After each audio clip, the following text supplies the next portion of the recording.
আজকে biker studio থেকে আবার এসে গেছি। আজকে আমাদের তরফ থেকে এই এসপি সাইনটা ডেলিভারি হচ্ছে। এই ছোট ভাইটা এই গাড়িটা আমাদের থেকে আজকে নিলেন।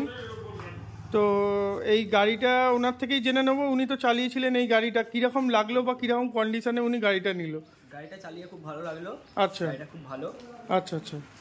তো তুমি খুব সাবধানে এই গাড়িটা চালাবে। আর তুমি, আমরা যে হেলমেটটা তোমাকে দিলাম, হেলমেটটা পরেই কিন্তু গাড়ি চালাবে। দেখো, গ্রাম বলে যে আমি হেলমেট না পরে চালাবো সেটা করো না, হেলমেটটা সবসময় পরো। কেননা হেলমেটটা এমন জিনিস যে তোমার ছোট থেকে ছোট অ্যাক্সিডেন্টেও হেলমেট তোমার জীবনটা বাঁচিয়ে দিতে পারে। তো আমাদের এই কথাটা একটু মেনে তুমি হেলমেটটা পরে চলো। আর কোনো অসুবিধা হলে আমাদের সাথে এসে ডাইরেক্ট যোগাযোগ করো। তোমার তো ফাইন্যান্সে এই গাড়িটা নিয়েছো তুমি, তো ফাইন্যান্সে কি তোমার কোনো অসুবিধা হয়েছে না ক্লিয়ারভাবে পেয়ে গেছো তুমি?